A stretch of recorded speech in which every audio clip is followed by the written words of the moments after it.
Hare Krishna, dear devotees. Thank you all so much for joining. So, we'll start our session. We'll offer our Mangalacharan prayers and let's see, devotees will join slowly.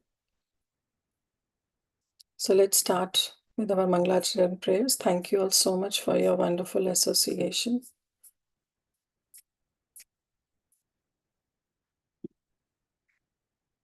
Om Namo Bhagavate Vasudevaya. Om Namo Bhagavate Vasudevaya. Om Namo Bhagavate Vasudevaya. Narayanam Namaskrityam Naram Chaiva Narottamam Devim Saraswatim Vyasam Tato Jayamudiraye Nashtiprayeshu Abhadreshu Nityam Bhagavata Sevaya Bhagavati Uttama Shloke Bhaktir Bhavati Naishtiki सर्वशास्त्राब्धिपीयूषा सर्ववेदैकसत्फला सर्वसिद्धान्तरत्नाढ्या सर्वलोकैकधृक्प्रदा सर्वभागवत प्राणा श्रीमद्भागवतो प्रभो कलिध्वान्तोदितादित्य श्रीकृष्ण परिवर्तिता परमानन्दपाठाय प्रेमवर्षक्षराय ते सर्वदा सर्वसेव्याय श्रीकृष्णाय नमस्तु मे मदेकबन्धो मत्सङ्गिन् मद्गुरो मन्महाधन मन्निस्तारकमद्भाग्य मद्आनन्द नमोऽस्तु ते असाधु साधुतादायिन् अतिनीचो च तारका हानामुञ्च कदाचिन्मां प्रेम्णा स्फुरा ॐ अज्ञानतिमिरन्धस्य ज्ञानाञ्जनशलाकया चक्षुरुन्मीलितं येन तस्मै श्रीगुरुवे नमः श्रीचैतन्यमनोभीष्टं स्थापितं येन भूतले स्वयं रूप कदा मह्यं ददाति स्वपदान्तिकं नमो विष्णुपादाय कृष्णप्रस्थाय भूतले श्रीमते भक्तिवेदान्त स्वामिनिति नामिने नमस्ते सारस्वते देवे गौरवाणी प्रचारिणे निर्विशेष शून्यवादी पाश्चात्यदेशतारिणे वाञ्छाकल्पतरुभ्यश्च कृपा सिन्धुभयेव च पतितानां पावनेभ्यो वैष्णवेभ्यो नमो नमः जय श्री कृष्ण चैतन्य प्रभु नित्यानंद श्री अद्वैत गदाधर शिवास आदि गौर भक्त वृंदा हरे कृष्णा कृष्ण कृष्ण हरे हरे हरे राम राम राम हरे हरे गुरुवे गौरचन्द्राय राधिकाय तदाले कृष्णाय कृष्ण भक्ताय तद्भक्ताय नमो नमः मुखं करोति वाचालं पङ्गुं लङ्घयते गिरिं यत्कृपः तमहं वन्दे श्रीगुरुदीनतारिणं परमानन्दमाधवं श्रीकृष्णचैतन्येश्वरम्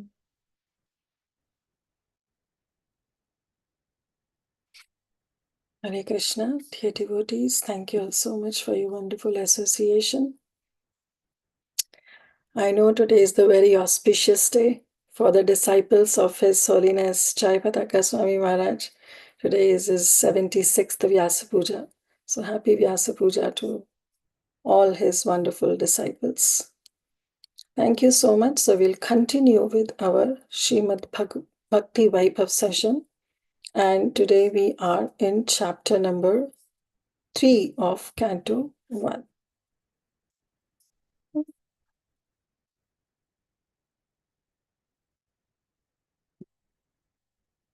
Hare Krishna, Krishna Krishna, Hare Hare, Hare Rama, Rama Rama, Hare Hare. Okay. So this is chapter 3, that is Krishna is the source of all incarnations. And in the previous chapter, we saw that how Suta Goswami answered these questions in a glimpse form. He has already told that what are the three Purushavataras, and the three Purushavataras are Karanadakshay Vishnu, Garbhodakshay Vishnu, and Shirodakshay Vishnu. Now, Suta Goswami is elaborating on these three Purusha avatars, and he starts with text 1. So, we'll try to cover this answer that he already gave in a very synopsis form in the previous chapter. But now in this chapter, in the first 5 verses, he will be giving the detail of the Purushavataras. After describing Purushavataras, he will describe the Leela Avataras. Okay. So this is text 1. Chapter 3, text 1. Suta Vacha Jhakre Purusham Rupam Bhagavan Mahadadibi Sambhutam Shodasha Kalam Adau Loka Srikshaya. So, anyone wants to read the translation? Yeah, go ahead.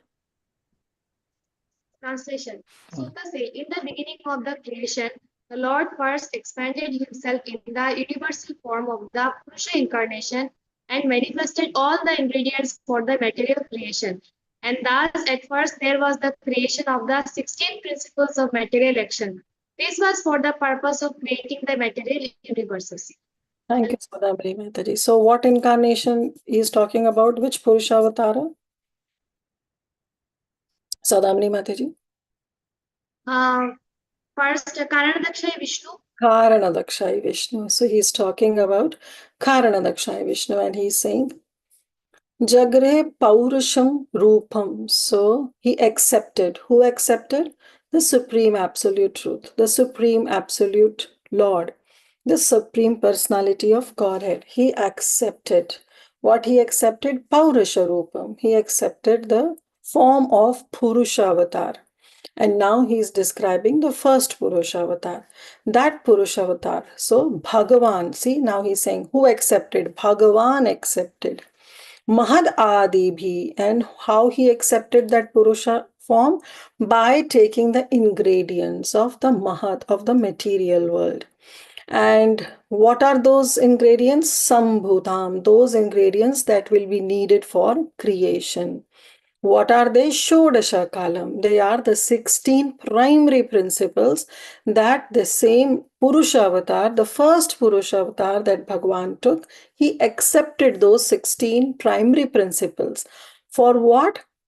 Ado Loka Sishikshaya. For in the beginning of start of the creation, on the intention of the creation for the universes. So he accepted this form, and this form is known as Karana Udakshay Vishnu, or in the flow we say Karanadakshay Vishnu. Actually, the word is Karana Udak Shai Vishnu. So he is Vishnu, he is Vishnu Tattva, and he is lying down on Karana ocean of cause, of causal ocean, which is made up of cause. And he is known as Karanadakshay Vishnu. So he is lying on that Karana ocean, and Udak means the fluid. So it is in the fluid form on the ocean on which he is lying down. So Karana Udak, and Shai means he is lying down. So Karana Udak Shai Vishnu. Similarly, we have Garbha Udakshay Vishnu, one who is lying down on the fluid, that is Garbhodak ocean. And that is what it is made up of, we will see in the future verses. Today we'll cover that. And Kshirodakshay Vishnu. Again, Udak means fluid, Shai means he is lying down, and he is lying down on the fluid that is made up of Shira, that is milk, so milk ocean. And he is known as Kshirodakshay Vishnu. Now, this Karanadakshay Vishnu is also known as Mahavishnu. So he is addressed sometimes as Karanadakshay Vishnu, and sometimes he is addressed as Mahavishnu. So he is the first manifestation of the Supreme Lord in the form of Purusha. Okay. So Suta Goswami says, in the beginning of the creation, Lord expanded himself and he accepted this Purusha incarnation and he manifested all the ingredients of material creation. And this is 16 principles of material, Shodasha Kalam, and this was for the purpose of creating the material universes. Now just pay a little bit attention on this verse, because when I was going through the commentaries of Srila Vishwanath Chakravarti Thakur and Srila Jiva Goswami, they talked about this word Shodasha Kalam in great detail. So what is this Shodasha Kalam? Shodasha means 16 and Kalam means kala, or you can say parts. So I don't know many of you if you know Hindi. In Hindi there is a common saying कि भगवान 16 कलाएं युक्त हैं. भगवान की 16 कलाएं हैं. So what does it mean by saying Shodasha Kala? And that too it is said that why Krishna is the supreme, because he is the one who is having these 16 kalas. Rest all the incarnations also have the 16 colors. Like Brahma Samhita give the example that if you have a candle and you burn that candle, you light that candle, and from that candle you light another candles, then what happens? All the candles look similar, but we know that original candle is the original candle. Rest all the candles look similar. Their light is similar, their heat is similar, their what light they're illuminating is similar, everything is similar because the candles are similar. But original is original. Similarly, here we say that Krishna is Sola Kala Yukt, means he is equipped with all the Shodasha Kalas, the 16 parts, the 16 kalas that he have. Rest all the incarnation also have the same potency, but when they come to this material world for some specific purpose, they do not depict their all 16 kalas. So therefore, Krishna is known as Purna Bhagavan. Okay. Now, Vishwanath Chakravarti Thakur and Srila Jiva Goswami, they are on the same page. And they say that this Shodasha Kala means the qualities that Bhagavan possesses. Like in Ramayana also, the first verse starts with the 16 qualities that Lord Rama possesses. He doesn't depict all, or like for Ramachandra, you cannot have the madhurya bhav with him because he is in ekavati patni vrata. So he may have all the qualities, but he lacked this one. And therefore we know that how the rishis of Dandakaranya, they got attracted to Lord Ram, and Lord Ram said, next avatar when I'll take, then I'll accept you. And then they came as gopis and Krishna accepted them. So there are certain qualities that Krishna has, like compassion, patience, forgiveness, shama, that is giving forgiveness, or impartiality, or he's invincible, or he's the controller, he's the supreme Ishvara. So in that way also we can understand Shodasha Kalam. But what Vishwanath Chakravarti Thakur and Jiva Goswami says is the same, that he accepts Sodasha Kalam as compared to the moon. So we know that moon has 16 phases. Okay. And what are those 16 phases? It starts with Amavasya, that is no moon, and then Pratipat, and then goes to all the other days, and finally comes to Purnima, that is full moon. So from no moon to full moon, moon has 16 phases. So therefore they compare that the Supreme Lord also has these 16 phases. So I'll show you one verse. Yeah, this is the verse from Srimad Bhagavatam only, where it says how the moon is full in all potentialities. It represents the influence of the Supreme Personality of Godhead. So the moon is the predominating deity of everyone's mind, and therefore the moon god is called Manomaya. He is called Annamaya because he gives potency to all herbs and plants. He is called Amritamaya because he is the source of life for all the living entities. He pleases the demigods, Pithas, human beings, animals, birds, reptiles, trees, plants, and all other living entities. Everyone is satisfied by the presence of the moon, and therefore moon is called Sarvamaya or all-pervading. Now, in this verse, it is given the 16 colors of the moon.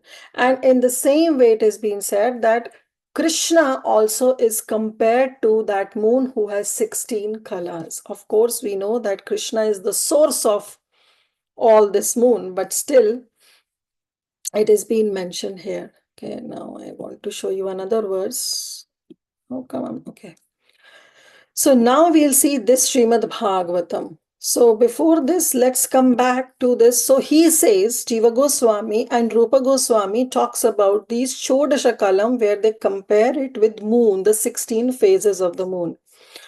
Now, but we see the explanation or the translation, they are saying, the Prabhupada is saying that the Lord expanded himself in the universal form of the Purusha incarnation and manifested all the ingredients of the material creation.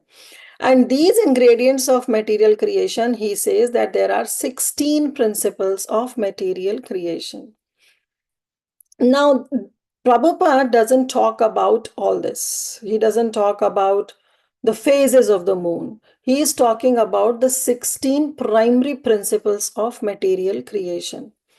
And what are those? We will see from the purport that what are those 16 principles of material creation. And then we will see, let's read the purport and then we'll come back to this section that where Prabhupada is getting this meaning of Shodasha Kalam as the 16 principles of material creation. Okay, we'll come back to this. So the Bhagavad Gita states that the personality of Godhead, Sri Krishna, maintains these material universes by extending his plenary expansions. So this Purusha form is the confirmation of the same principle. That the Supreme Lord, in order to maintain the universes, he comes as Purusha avatars. That is his main thing. And where in Bhagavad Gita, so I can show you the verse, I have opened it already. This is Bhagavad Gita 7.4. Direct verse is not there, but in the purport, Prabhupada mentions. And the same verse is mentioned in Chaitanya Charitamrita.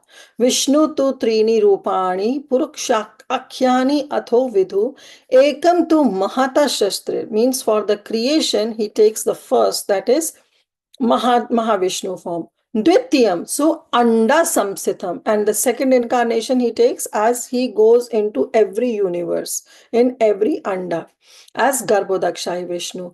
Trityam Sarva Bhutastam. And the third incarnation, as Purusha incarnation, he takes when he goes into the heart of every living entities. Tani Kyatva Vimuchyate. One who knows this, one who understands about these Purusha avatars, he becomes liberated from the clutches of Maya. So now he's saying the original personality of Godhead Vasudev or Lord Krishna, who is famous as the King Vasudev and or King Nanda, is full with opulences and therefore he is known as Bhagavan. And he is all potencies, means all strength, all opulence, all fame, all beauty, knowledge, and all renunciation. A part of his opulence manifested in impersonal Brahman and another one manifested as Paramatma. So that also we have known in the second chapter that how the supreme absolute truth has three aspects: Brahmeti, Paramateti, and Bhagavaneti Shabdete. Now, this Purusha feature of the same personality of Godhead, Shri Krishna, is the original Paramatma manifestation of the Lord. So, there are three Purusha avatars, that is Karanodakshai Vishnu, others are Garbhodakshai Vishnu, and then the Shirodakshai Vishnu.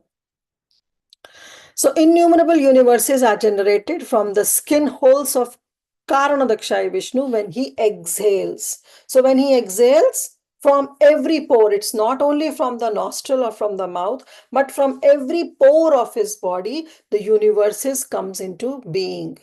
And when he inhales, they all go back to his body. So the lifespan of every universe is just one breath of Karana Dakshai Vishnu. And then he himself enters into all those bubbles, into all those universes as Garbho Dakshai Vishnu. Again, Prabhupada says, in the Bhagavad Gita, it is also mentioned that the material world is created at certain intervals and then again destroyed. This creation and destruction is done by the Supreme Lord. And the Nitya Baddha, or the eternally conditioned souls, they are always under ahankar, they are always under sense enjoyment, and they are unable to have the constitutional position that what is their Sarup Siddhi. They don't know that Jivara Sarupa Hoy Nityara Krishna Das. They don't know that they are actually Krishna Das. And that is why they are in this material world, and therefore they are known as Nitya Baddhas, eternally conditioned, because life after life they simply wants to enjoy, do something for their own sense gratification. The Lord is, however, the enjoyer, and others are always enjoyed. They forget this principle that Ekele Ishvara Krishna Arasaba Bhritya Jare Jache Nachaye Tei Tache Kare Nritya. They forget that the Supreme Lord is the only Ishvara and we all are the servants of that Supreme Lord. And we dance as per He makes us dance. We forget that. Okay. So the living entities, they forget this. The Lord is the only enjoyer and all others are enjoyed. The living beings are predominated enjoyers. Wow, they are predominated enjoyers because they are the superior energy. Okay, so Krishna has three energies. We all know this, that marginal potential. The first is Antaranga Shakti, then Tatastha Shakti, and Bahiranga Shakti.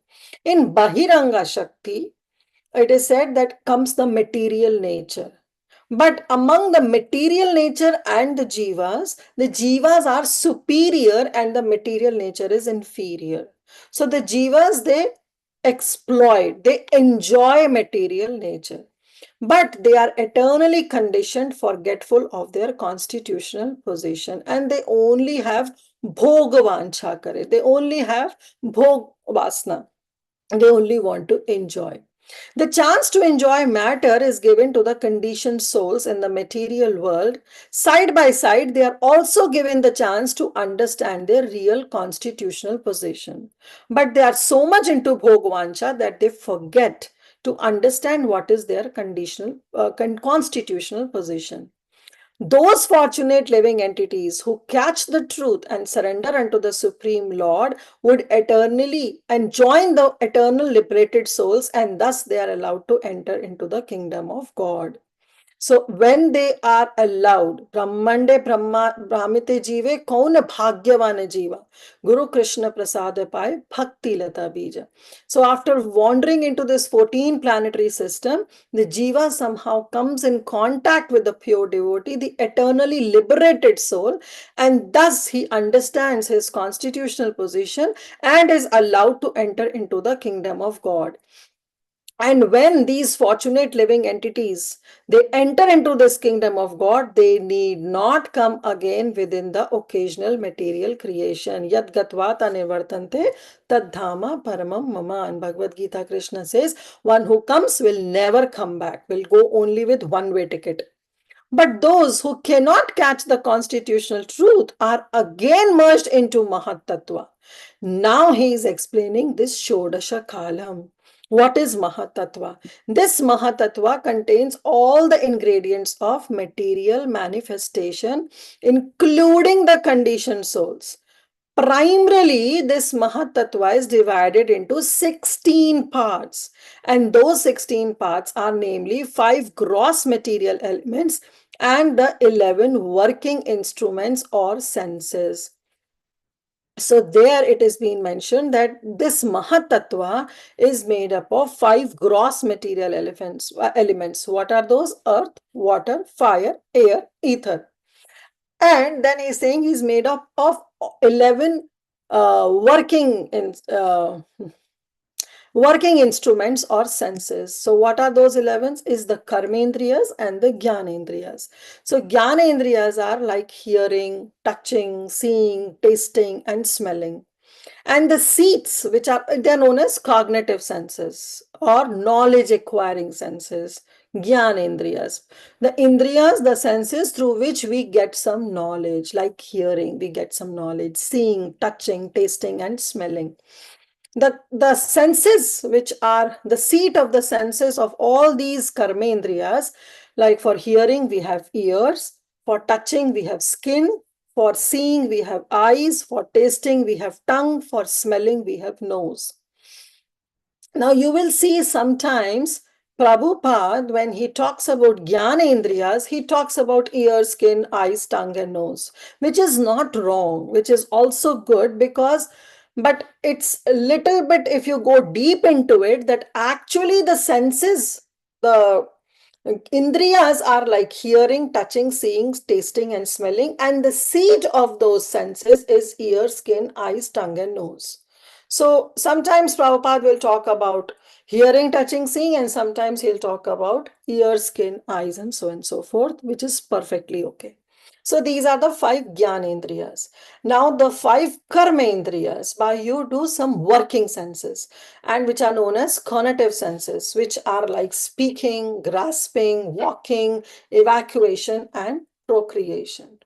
And you have seen in a lot of times, especially in the purports or some room conversations or in some lectures, Prabhupada will tell them as voice, hands, legs, anus, and genitals. But these are the seats of those above karmendriyas, of those senses. So these are 10.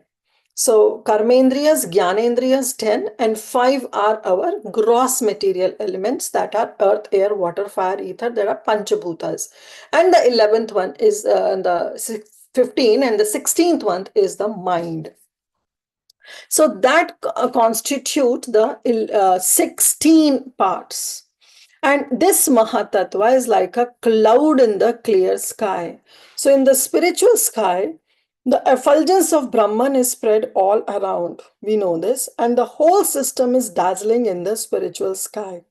But then where this Mahatattva is? Then Prabhupada is writing, this Mahatattva is assembled in some corner of the vast unlimited spiritual sky. And this part which is covered by Mahatattva is called the material sky. So that is what is known as Ekpad Vibhuti and Tripad Vibhuti. So Tripad means 3/4 of the entire creation is what is spiritual world, and 1/4 is what we known as material world. And this material world, which is 1/4 Ekpad Vibhuti of the Supreme Lord, it is the opulence only. So therefore it is known as Vibhuti. So Ekpad Vibhuti, the 1/4 part of their entire creation is what is material world. And this 1/4 part is actually all the innumerable universes. So now you can imagine what is the state of our universe. Just 1/4 of this entire creation is what is known as material existence. And in that material existence, we have innumerable universes that are coming out by the exhalation of Karanadakshayi Vishnu. This part of the spiritual sky is known as Mahatattva and is only an insignificant portion of the whole spiritual sky. And within this Mahatattva are the innumerable universes. All these universes are collectively produced by Karanadakshayi Vishnu, who is also known as Mahavishnu, who simply throws his glands to impregnate the material sky. Okay, so this is, he is explaining about Karanadu Akshay Vishnu. So I hope now it is clear about the Shodasha Kalam. Yeah, now we come that from where Prabhupada is getting this translation of Shodasha Kalam, where Jiva Goswami and Srila Vishwanath Chakravarti Thakur never mentions about Shodasha Kalam as the ingredients for the material creation. So, of course, Prabhupada will not speak something against the Acharyas. So, he takes this instruction or this entire translation from Laghu Bhagavatamrita by Srila Rupa Goswami.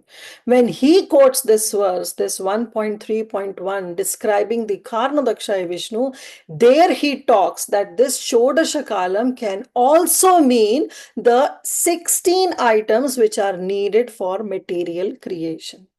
Okay, and now there is another little bit of thing which have to be understood is that these 16 things, that these 16 items, ingredients, what Prabhupada is saying is the um, 16 parts, the 5 gross material elements and the 11 working instruments and senses. But I have seen that in this verse where 6.1.51 by this is again Srimad Bhagavatam, where it is described what is Shodashakalam. Tad etat Shodashakalam. And there Shodashakalam has been made of 16 parts, that is the 10 senses, 5 Gyanendriyas and 5 Gyanendriyas and 5 Karmendriyas, the mind, and there instead of 5 gross elements, it says the 5 sense objects, that is the 5 tanmatras. What are those 5 tanmatras? Is the sound, touch, form, taste and smell. So these are the sense objects by which our indriyas get attracted to. So sound, touch, form, taste and smell. These are the tanmatras. Another time, in another case in Srimad Bhagavatam,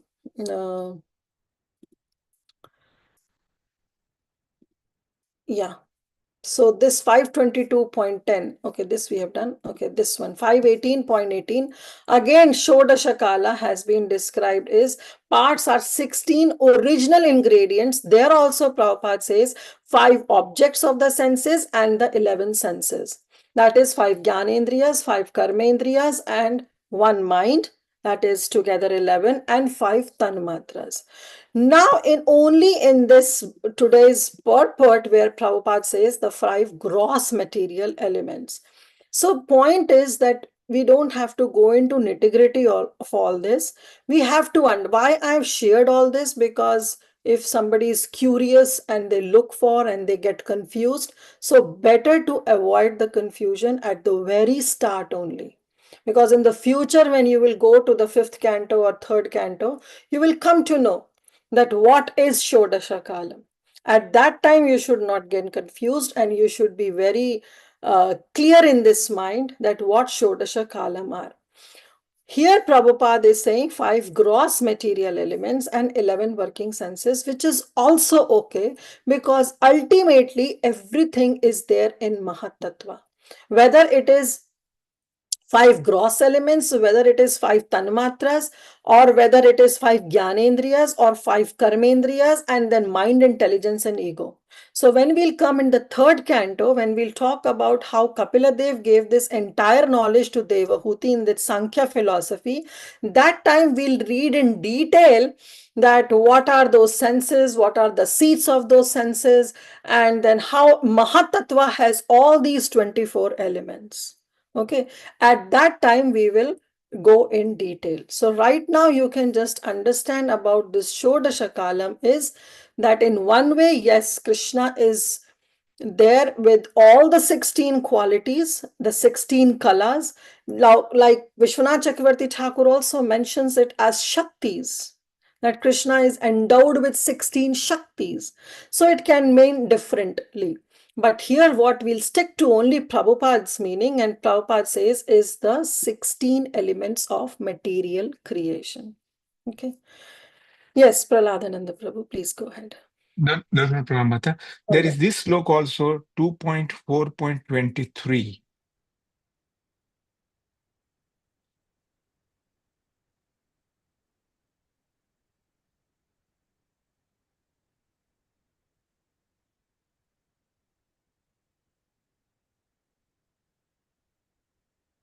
Yeah, it says Gunan Shodashashatmaka. Yes, 16 divisions being the generator of these 16.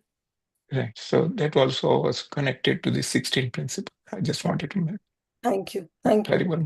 So why? Mataji, 1 minute. Mataji, can the tanmatras, can you just explain once more, Mataji? Yes, I'll definitely explain. But what I was saying is that, yes, Prahladana Prabhu, thank you so much, because there are many places when we'll come for this, about this Shodasha Kalam. So we should be clear. And then we should also think that Prabhupada is not going against the Acharyas. Yes, Jiva Goswami and Vishwanath Chakravarti Thakur writes little different in their commentary. But again, this commentary is also not his own speculation. It is also coming from Laghu Bhagavatamrita, which is by Srila Rupa Goswami. So that's why I want to bring this point. Now, yes, Mataji, you asked about the tanmatras. Tanmatras are the sense objects, okay, like sound. So we have these cognitive senses and we have connotative senses, like I talk about hearing, touching, seeing, tasting, and smelling. So for that, we have the tanmatras by which the senses are attracted to the sense objects. So sense objects are known as the tanmatras. And there are again 5, that is sound. With sound we hear, touch, we, we have We feel. no, touching, basically touching. Form is we see, and taste is we taste, tasting, Okay. and smell is smelling. So this is how. So sound, touch, form, taste, and smell are the tanmatras. Thank you, Mataji. Haribol. Thank you, Mataji. Thank you. Okay, so hope this is clear. Okay, yes, Narhari Prabhu. Praladananda Prabhu, you have another question or it was previous? Mataji, I just wanted to refer this another very good slok about Tanmatra. It is 1.6.34. Yeah, so there are definitely. There are others also. I just wanted to mention that. Yeah. So, Thank you. so Mataji can take that number and refer later. Sure. Thank you, Prabhu. Yes, Narhari Prabhu, go ahead. Mataji, I just wanted to get clarity. So we have the 5 tanmatras, we have the 5 Jnanendriyas and 5 Jnanendriyas and 5 karmendriyas, and then we have the mind. So yes. all these put together comprise the 16. 16, yes. But then here, the 16 principles that Prabhupada is referring to is not the 5 tanmatras, but the 5 cross material elements, that is earth, air, water, fire, and ether. Okay. And 11 senses, again the same, that is mind, and 5 karmendriyas and 5 jnanendriyas. Sure, Mataji. And the working senses are the hands, the feet, the... Again, that's what I'm saying. The karmendriyas, they are actually speaking, grasping, walking, evacuation, and procreation. But the seat of those senses is what is voice, hands, legs, anus, and genitals. Speaking, walking, grasping. Speaking, grasping, walking, evacuating, and procreation. Okay.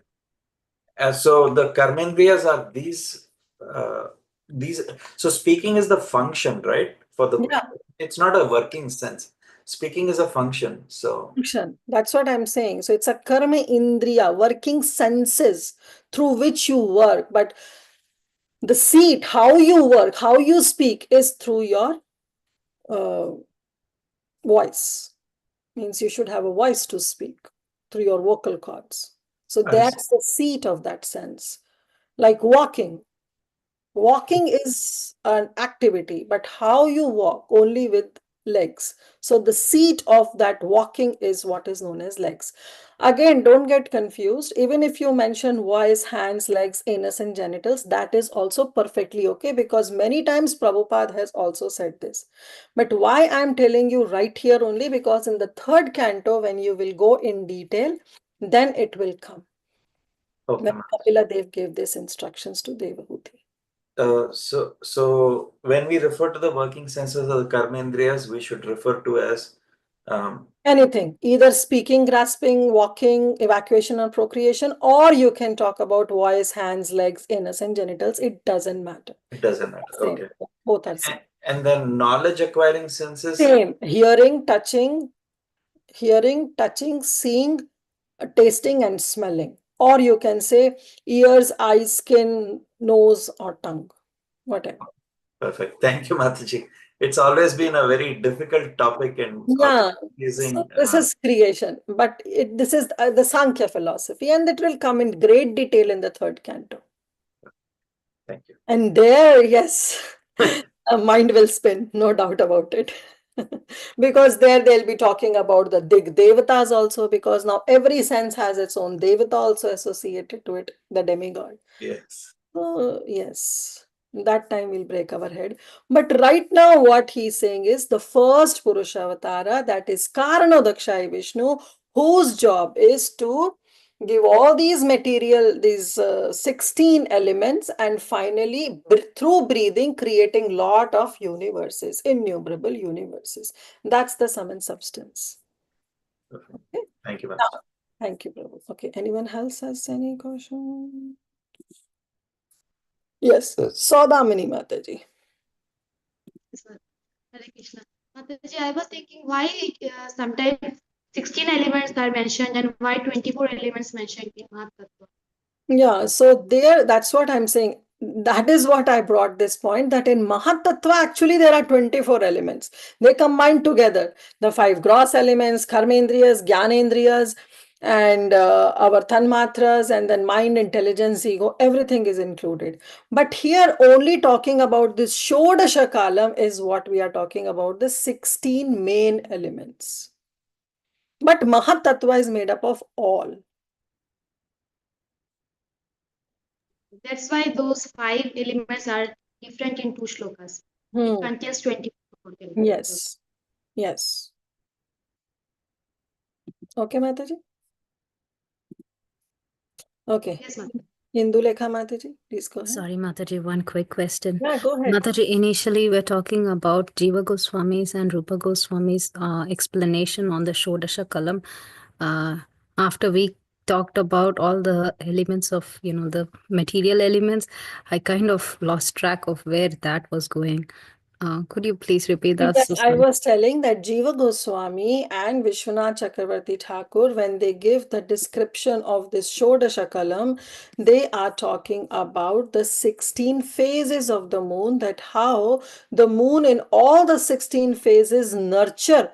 Similarly, our Supreme Lord is there for nurturing all the living entities, whether it can be in the human race, insects, animals, in 8,400,000 species. And it has been compared by the 16 phases of the moon, Faces of the the moon. qualities of the Supreme Lord. Okay. So Okay. that is what But- Jiva Goswami and Vishwanath Chakravarti Thakur talks about. But then the question comes, how come these material ingredients come into picture? At that time, it is also mentioned that Prabhupada got this translation from Laghu Bhagavatamrita by Srila Rupa Goswami. Okay. where he mentions about the ingredients of the material creation. Okay, so there, it's different kind of understanding, but over here, because we are talking about Karana, the Koshai, Yes, Vishnu, it makes a lot of it sense makes for a us to sense. connect it with the universal elements. Exactly. And also we showed a lot of verses from Bhagavatam where Shodasha Kalam means Yes, Mataji. is material creation. Okay. Awesome. Thank you so much, Mataji. Hare Krishna. Okay. So no more hand raised, right? Okay. Okay, thank you so much. So now we will continue with the next verse. Text 2. Yasyambhasi Shanasya yoga nidram vitanvataha nabhihriddambujad asid brahma vishwasrijampati. So anybody wants to read the translation? A part of the Purusha lies down within the water of the universe. From the navel lake of his body sprouts a lotus stem, and from the lotus flower atop the stem, Brahma, the master of all engineers in the universe, becomes manifest. Thank you, Nishamataji. So which Purushavatara is talking about? Garbhodakshai. Garbhodakshai Vishnu. Garbhodakshai Vishnu. And where this Garbhodakshai Vishnu is coming? So he's saying Yasyambasi Shanasya, that he is lying down in the water. Yoga Nidram, and he is sleeping in meditation. And from his Nabhi, this from his navel, this ambuja, this lotus is coming out, and on that lotus flower, who is there? Brahma is there. Who is Vishwasrijam? He is the engineer, creator of the entire universe. And not only Vishwasrijam, but he is Vishwasrijam Patihi, that he is the master of all the engineers of the universe. And where he is coming from? He is coming as an expansion of Karanadakshayi Vishnu. So when Karanadakshayi Vishnu exhales, all the universe comes into being, and then he himself manifests into another form and goes into every universe. Every universe has his own Garbhodakshayi Vishnu. So he expands as Garbhodakshayi Vishnu.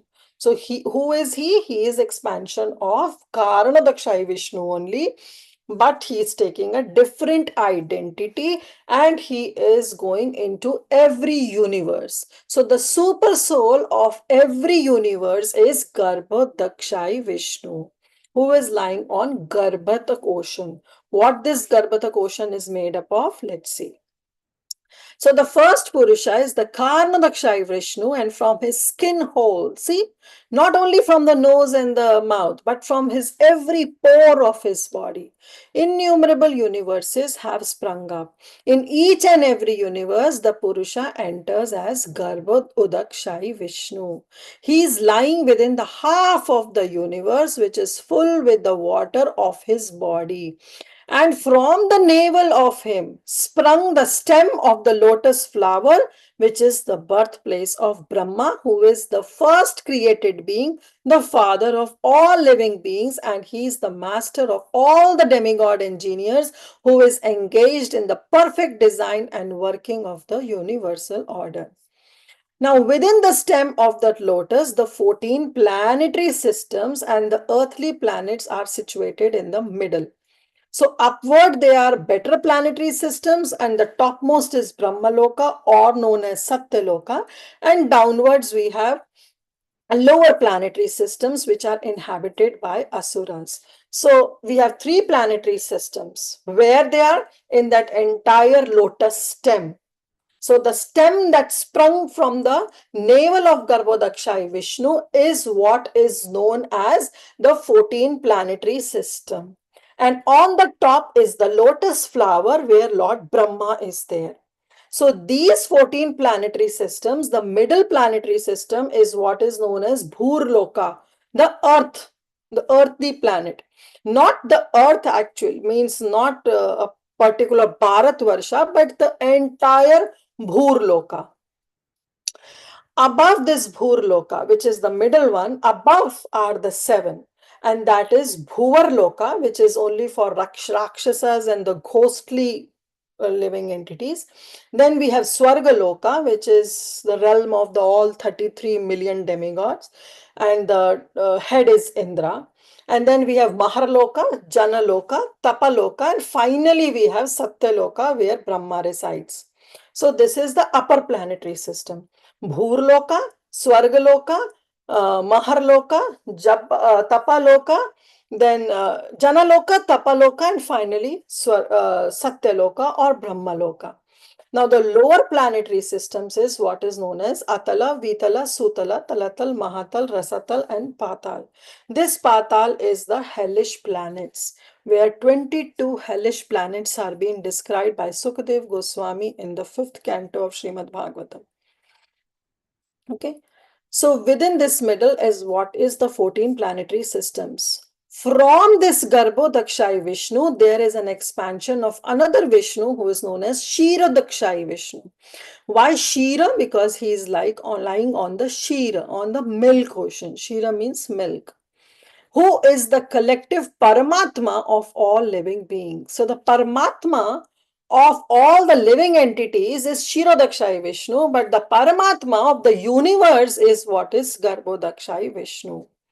This Kshirodakshayi Vishnu is known as Hari, and from him only all the incarnations within the universe are expanded. So the Matsya, Kurma, Varaha, Vamana, what we talk about is coming from Kshirodakshayi Vishnu.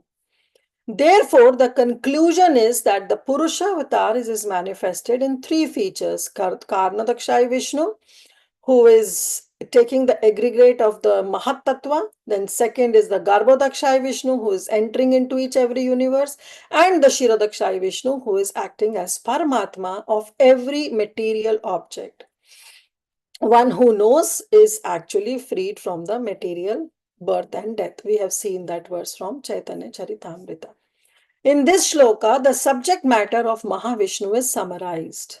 So now, Prabhupada, though in the verse is talking about Garbhodakshay Vishnu, but now Prabhupada is taking an extra effort to describe about Mahavishnu also. So he is saying this Mahavishnu lies down in the some part of the spiritual sky by his own free will. So where is this Mahavishnu? He is in the spiritual sky. And he lies on the ocean of Karana, which means cause, from where he glances over these material nature and Mahat Tattva is at once created. So where he glances at Pradhan. What is Pradhan? That also will come in the third canto. So right now we'll just discuss on the high level that Pradhan are the material ingredients, but they are unmanifested form. When this Karnadakshay Vishnu glances on this, his glance is what is Shambhu, Lord Shiva, who interacts with and impregnates this entire Pradhan, who becomes as Prakriti. And finally, this Prakriti, when comes in a manifested form, is what is known as Mahat Tattva. So he glances and Mahatattva is at once created. Thus, electrified by the power of the Lord, the material nature at once create material innumerable universes.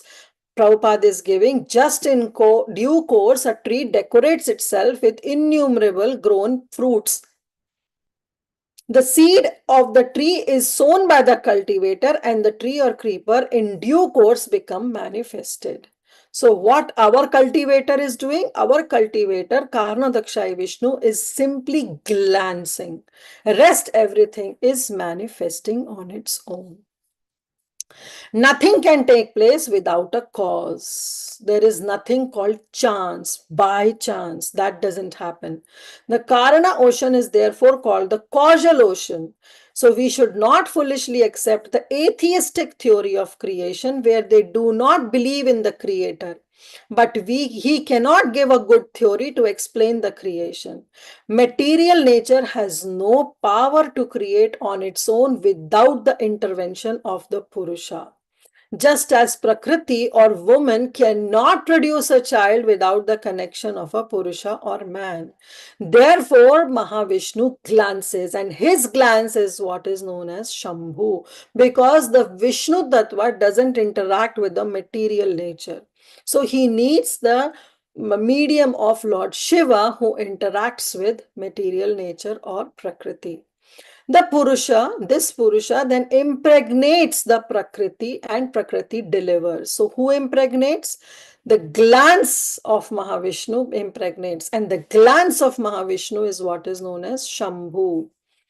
We should not expect, again Prabhupada is giving another analogy, that we should not expect milk from the fleshy bags on the neck of the goat. So you see there are some fleshy bags in the neck of the goat and there is a nipple also on that bag. So although it looks like a breastly nipple, but it is fake because it doesn't give out any milk. Similarly, we should not expect any creative power coming out from the material ingredients on its own. We must believe in the power of Purusha who impregnates Prakriti, and because the Lord wished to lie down in meditation, the material energy created innumerable universes at once, and each of them then the Lord lay down, and thus all the planets are created by the will of the Lord. So the same Karnadakshay Vishnu, when the universes are created, he expands himself and takes the seat in every universe as Garbhodakshay Vishnu. The Lord has unlimited potencies and thus he can act as the way he likes. No one is greater or equal to him, and that is the verdict of the Vedas. Okay, so very clear. This is about Garbhodakshai Vishnu. Third, he is talking about, let's see, Yasya avyavya samsthanai kalpito loka vistara tadvai bhagavato rupam vishuddham sattva murjitam. Somebody can read the translation. Can I read, Mataji? Yeah, go ahead. It is believed that all the universal planetary systems are situated on the extensive body of the Purusha, but he has nothing to do with the created material ingredients. His body is eternally in spiritual existence par excellence. So here Prabhupada is saying that it is believed in the universal planetary system are situated on the extensive body of that Purusha. Now he is talking about which Purusha? This is Garbhodakshai Vishnu. So Garbhodakshai Vishnu, he expands himself as Virat Purusha or Vishwarupa. But to him, a form means something. So this is, they are talking about those people, as Prabhupada says, have poor fund of knowledge. So the conception of Virat Purusha or Virat Rupa is the supreme absolute truth, especially meant for the neophyte who can hardly think of the transcendental form of the Supreme Lord. To them, a form means something of this material world. And therefore, the absolute is necessary in the beginning to concentrate the mind on the power extension of the Lord. And the Lord extends his potency in the form of the Mahatattva, which includes all material ingredients. And the extension of power by the Lord and the Lord himself personally are one in the sense. So what Prabhupada is saying, that there are some people who have this poor fund of knowledge, who are neophytes, and they cannot understand the form of the Supreme Lord. They are so impersonalist that they cannot understand that the Supreme Absolute Truth can have any form. To make them understand the logic or the understanding, the conception is that the same Garbhodakshai Vishnu is taking this form of Virat Purusha, Virat Rupa or Vishwarupa. Now, how he is doing it? He is taking his own potency and he is creating this Vishwarupa or Virat Rupa. Now, in one sense, there is no difference between Krishna and his energy. They are same. Energy and energetic, they are same. But how? Qualitatively only. So he's saying, as stated above, the Lord extends his potency in the form of Mahatattva, which includes all material ingredients. The extension of power by the Lord and the Lord himself personally are one in the sense. But at the same time, the Mahatattva is different from the Lord because it is just an energy of the Supreme Lord. The potency of the Lord and the Lord himself, they are simultaneously different, but at the same time, they are non-different. So, yes, Radha Purn Shakti, Krishna Purn Shaktiman, Dui Vastu Bhed Nahi Shastrera Praman. There is no difference between energy and energetic. But still it says that yes, qualitative wise they are same, the energy of the Supreme Lord and the Supreme Lord. But quantitative wise there are lot of difference. So they are simultaneously different and non-different. The conception of the Virat Purusha, especially for the impersonalist, because they cannot comprehend the form of the Supreme Lord, who is non-different from the eternal form of the Lord. This eternal form of the Lord exists prior to the creation of Mahatattva, and it is stressed here that the eternal form of the Lord is par excellence spiritual or transcendental to the modes of nature. The very same transcendental form of the Lord is manifested by his internal potency, and the formation of his multifarious manifestation of incarnation is always the same transcendental quality without any touch of Mahatattva. So what Prabhupada is saying is that yes, he expands himself. This conception of where this conception of Virat Rupa and Virat Vishwarupa is coming is an imaginary conception. Why it is imaginary conception? So basically the Lord is not imaginary. Don't take it as the Lord is imaginary. Lord is there. Lord is there in his full form. But this conception of Lord taking the Virat Rupa, that is imaginary. And where it is embedded in the heart of those people who are impersonalist, who cannot connect with the form of the Supreme Lord. So therefore, for them, this conception has come. It is mere a conception. Okay, it's mere a conception where they think that the entire body of this Karbodakshai Vishnu or the Virat Purusha is all the 14 planetary systems are situated. That also we will see in the third canto in great detail. So now we'll go to text 4. In text 4 it is mentioned. So let's read the verse. पश्यन्तदोरूपमभद्रचक्षुषा सहस्रपादोरुभुजानुअद्भुतं सहस्रमूर्धा श्रवणाक्षिनासिकं सहस्रमौली अम्बराकुण्डलोलसात्. So how this conception is coming? What this conception is? This conception of Virat Purusha is what is being explained in the 4th verse. And this 4th verse is what we know from the Purusha Shukta. Om Sahasra Shirsha Purusha Sahasrakshara Sahasrapat.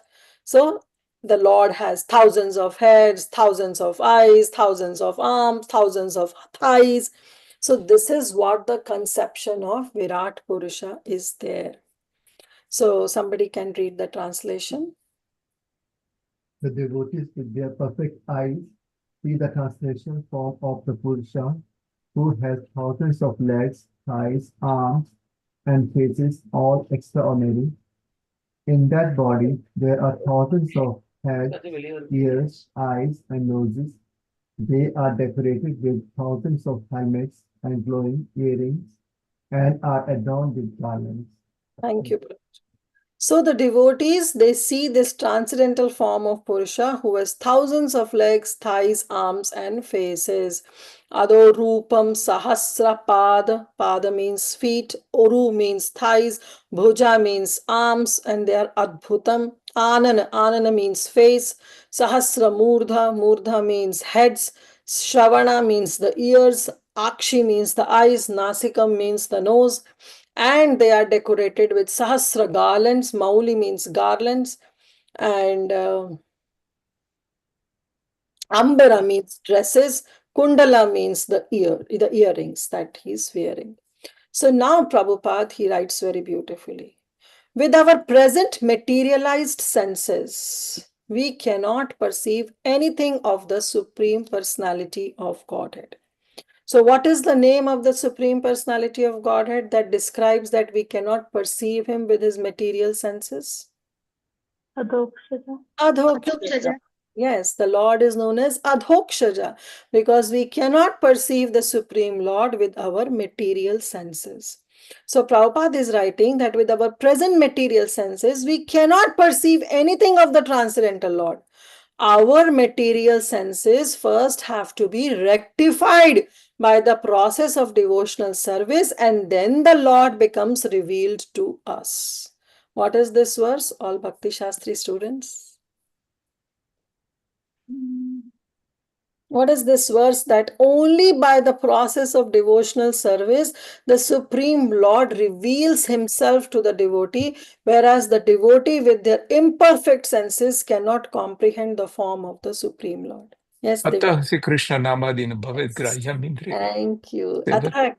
अतः श्री कृष्ण नामादि ना भवेद Graham इंद्रिय. अपने इंद्रियों से हम ग्रहण नहीं कर सकते. We cannot conceive the presence of the Supreme Lord. But seven मुखे ही जिह्वादो स्वयं एवा स्फुरति अधः. Then when we perform devotional service with our jivha ado, first start with jiva. How? By chanting Krishna's holy name and by taking Krishna. Then the Supreme Lord becomes visible to us. Okay. Sorry, I'm muting. In the Bhagavad Gita, it is confirmed that the Transcendental Lord can be perceived only by pure devotional service. Where in Bhagavad Gita it is mentioned? It's a very famous verse. What is Bhaktyamam Abhijanati. Bhaktya mam abhijanati yavantastasmi tattvata. So it is confirmed in the Vedas that only devotional service can lead on to the side of the Lord, and that only devotional service can reel him. Again, in Brahma Samhita, it is also said that only the devotees whose eyes have been anointed with a tinge of devotional service can know the Supreme Lord. So, Premanjana Churita Bhakti Vilochanena Santa Sadaiva Hritayoshi Vilokayanti Yam Shama Sundaram Achintya Guna Sarupam Govindamadi Purusham Tamaham Bhajami. So, we have to take information of the transcendental form of the Lord. From whom? From persons who have actually seen him with perfect eyes and smeared with devotional service. Those who are wearing that anjana of prema on their eyes. That means the pure devotees of the Supreme Lord. Now, I want all of you to participate now in this. In the material world also, we do not always see things with our own eyes. We sometimes see through the experience of those who have actually seen or done things. Can you give me any example of which can support this statement? Raise your hands. That in the yes, Tulsi Gopi Mataji, go ahead. Scientists who have seen things through telescope or like that. So we refer to their expertise that they have seen but we have not seen. Very good. Very nice. So in the material world, how we are dependent on them. Yes, Praladananda Prabhu. Mataji, when you go for a chest X-ray and the plate is given to you, you don't understand anything. What is that? But the doctor says this is pneumonia you have here, this is pleural fluid, which is here, like that. So that's how we can understand like that. Yeah, That's an example. very good. You depend upon doctors. Very nice. Yes, Sadamini Mataji. Mataji, like I have never been to America, but one who has been to America, when he describes that place, then I get to know how it is. Very nice. Prabhupada normally give this example. Very nice. Yes, Padmini Mataji. We always live with experience right from the childhood. What mother says, okay, there is an ocean there is a big country out there. All those things is only by experience we learn. And from the childhood, we don't know anything, Mataji. Everything comes from the expression of the parents. And from there, we catch up. For example, you are a classical example. Now we are saying about all these things, which really we cannot understand. But it is because you are saying with your experience of knowledge from the literature you are saying, and we are catching up. So that is there. Every day we catch up only with experience. The knowledge only comes next. Experience of the elders, experience of the teacher, experience of the mother. Excellent. Thank you, Mataji. Everything was good except one point that I am giving any experience. I'm No, just example is Tan Mantras. I've been learning this, but suddenly we get confused. Yes. So with your experience, you're able to immediately give an answer that clarifies. That's why. Thank you, Mataji. Thank you, Mataji. Yes, Sankari Kaur Mataji. Hare Krishna Mataji, please accept my respectful obeisances. I was thinking how this whole world, it's become a world of reviews where we don't have any practical experience, but anything that we buy on Amazon or anywhere, we are all believing on the experience of other people and we are making our judgment on their experience. Excellent. So this is all about it. Hare Krishna. Very nice, very nice. So see, you all gave so many practical examples, and this is what Prabhupada is saying, that in material world, we do not see things with our own eyes. We simply depend upon seniors and about their experience, and then we see actually the things in that light. So if that is the process of experiencing a mundane object, what is more applicable, perfectly applicable in the matters which is transcendental? So something which is beyond this material, how can we comprehend with our material eyes? So we have to depend upon those whose eyes are anointed with that anjana of prema, that kajal of prema. So only with patience and perseverance we can realize the transcendental subject matter regarding the absolute truth, his different forms. He is formless to the neophytes, but he is transcendental form to the expert servitor. Okay, what's the time? It's 8:39 and we'll do last verse for today. That is text number 5. एतन्नानावताराणां निधानां बीजमव्ययं यस्यां शांशेन सृज्यन्ते देवातीर्यन्नारद्यः.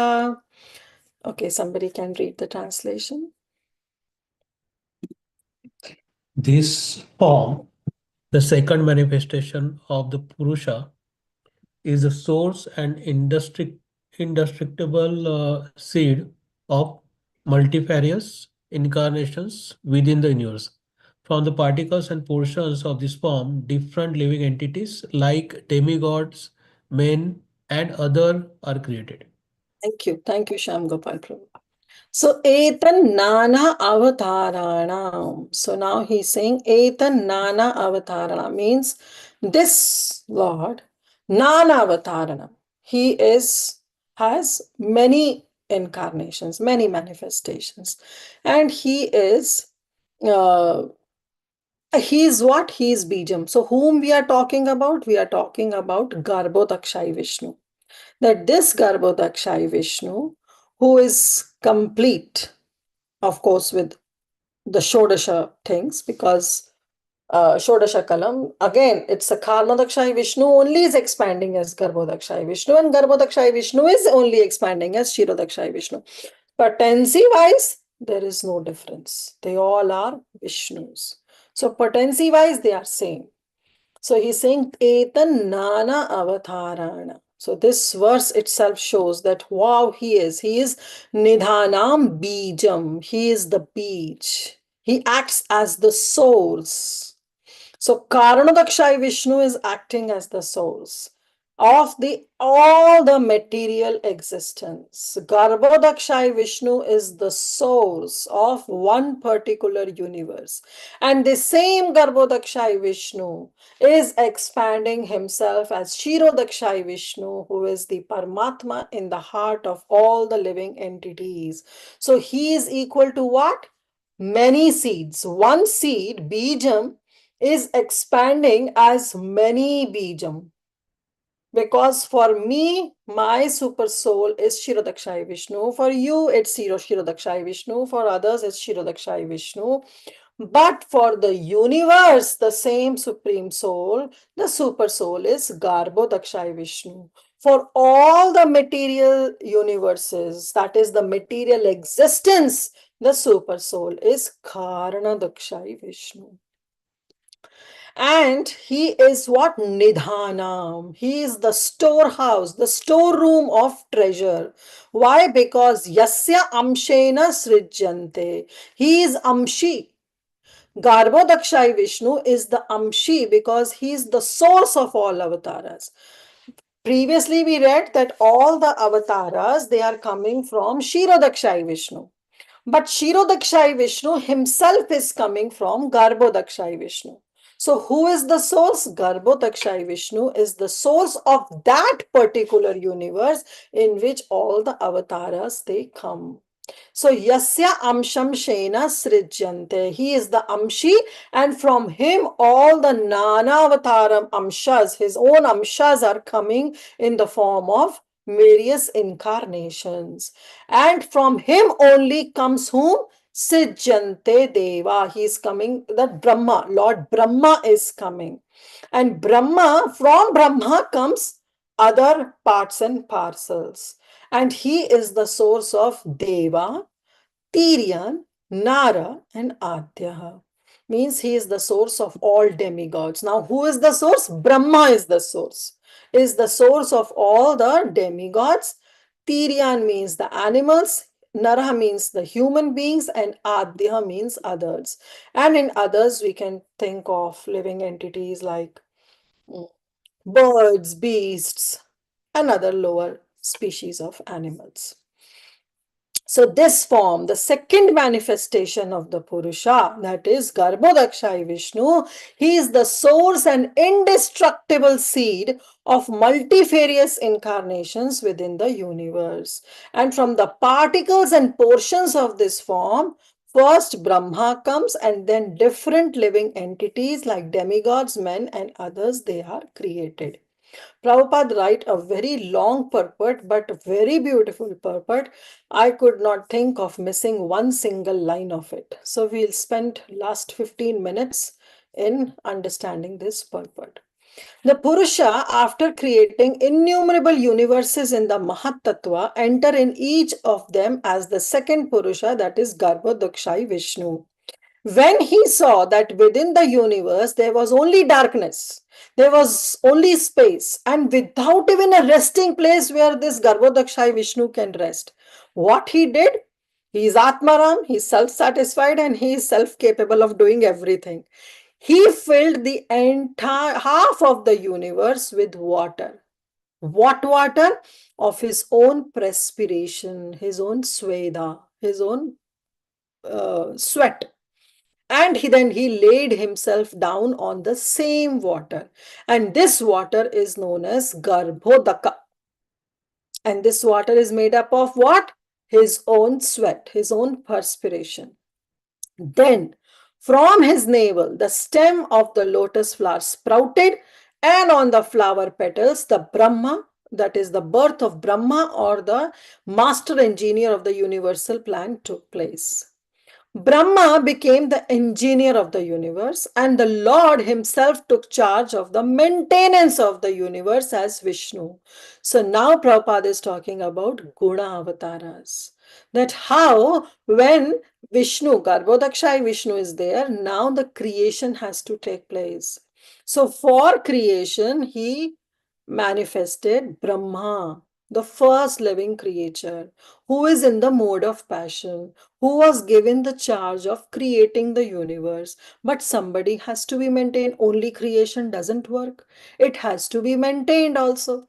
So for maintenance, this same Garbhodakshai Vishnu expands as Shirodakshai Vishnu, who maintains this universe and also act as the Paramatma in the heart of every living entity. So he maintains the universe, and now it has to be annihilated also, because nothing is shashwat in this material world.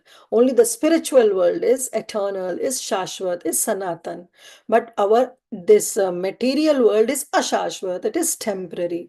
So it has to be annihilated time to time. And that charge is being given to Lord Shiva. So Brahma became the engineer. The Lord himself took the charge of maintenance. Brahma was created from Rajagun of Prakriti, that is the mode of passion in nature. So now it doesn't mean that Brahma is in the mode of passion, but Brahma is in charge of those who are in the mode of passion. Vishnu became the Lord of the mode of goodness. And Vishnu, being transcendental to all the modes, is always aloof from materialistic affection. This has also been explained. From Brahma, then the Rudra comes, who is in the charge of the mode of ignorance or darkness. He destroys the whole creation by the will of the Supreme Lord. Therefore, all three, Brahma, Vishnu, and Shiva, are the incarnations of Garbhodakshai Vishnu. So he is the source. Garbhodakshai Vishnu is the source of all the incarnations. From Brahma, then the demigods like Daksha, Marichi, Manu, and many others, they came. The Garbhodakshai Vishnu is glorified in the Garbhastuti, and the Garbhodakshai Vishnu is the Lord of the universe. And because he appears to be lying within the universe, he is always transcendental. So these three features are described. Now he will be describing about the different incarnations, which we will go in detail from the 6th verse onwards, but Prabhupada is giving a glimpse of all that, so we will cover. So these three features of the original Purusha are thus understood, that who is the source? Garbhodakshai Vishnu is the source. And all the incarnations within this universe, like Matsya, Kurma, Vamana, Varha, they are emanations of this Shirodakshai Vishnu. This has to be very clear. Incarnations are coming from Shirodakshai Vishnu. Only the Gunavataras are coming from Garbhodakshai Vishnu. But because Shirodakshai Vishnu is also the manifestation or the expansion of Garbhodakshai Vishnu, so Garbhodakshai Vishnu is known as the Bijam, Nidhanam. He is the source, the treasure, or the storehouse of all the incarnation. He is the source. Now, in different millennia, there are different incarnations and they are innumerable, like Matsya, Kurma, Varaha, Rama, Narsimha, Vamana, and others. These incarnations are called Leela incarnations or the Leela avatars because they come, perform their Leela, and they go back. Then they are qualitative incarnations like Brahma, Vishnu, and Shiva. They are known as Guna avatars. So you can start writing the Leela avatars. And then who are the Leela avatars? Like Matsya, Kurma, Varaha, Rama, Narsimha, and Vamana. And then there are Guna avatars like Brahma, Vishnu, and Shiva. Then Lord Vishnu is non-different from the personality of Godhead. The Shiva is the marginal position between the personality of Godhead and the living entities or jivas. Brahma is always jiva tattva. So this also has to be very clear. None of us can become Shiva. Shiva is altogether a different tattva. Lord Brahma and other demigods, they are jiva tattvas. So Lord Brahma is a jiva tattva, Lord Shiva is a separate independent tattva, and rest other the incarnations of the Supreme Lord, they are regarded as Vishnu tattvas. Prabhupada writes that the highest pious living being or the greatest devotee of Lord is empowered with the potency of the Lord for creation and he is called Brahma. That means any jiva can become Brahma. What is the Praman for this? I can show you. This is from Srimad Bhagavatam. See, this is again in Rudra Geet, not exactly in Rudra Geet, but this is when the Prachetas, they were going for doing austerities under the water. They met Lord Shiva. And Lord Shiva then told them that how important it is to worship the Supreme Personality of Godhead. At that time, Lord Shiva told this to Prachetas, that a person who executes his occupational duty properly for 100 birth can qualify for the post of Brahma. Means any one of us can become Brahma. Any one of us. And if he becomes more qualified, he can approach Lord Shiva. Means he can go and take his birth in Shivaloka. He will not become Shiva. No jiva can become Shiva because Shiva is not a jiva tattva, whereas Brahma is a jiva tattva. So this is what he is trying to explain. His power is like the power of the sun. And when the Supreme Lord thinks that there is no such living entity who can take the post of Brahma, then the Lord himself becomes a Brahma and take charge of that post. Lord Shiva is definitely not an ordinary living being. He is a plenary portion of the Lord. And because Lord Shiva is a direct touch with material nature, he is not exactly the same transcendental position of Lord Vishnu. So he's not a Vishnu Tattva, he is not a Jiva Tattva, he is on his own a separate Tattva. And Prabhupada quotes this Brahma Samhita where he says the difference is like between the milk and the yogurt. Curd is nothing but the milk, yet it cannot be used in the place of milk. So what is that verse?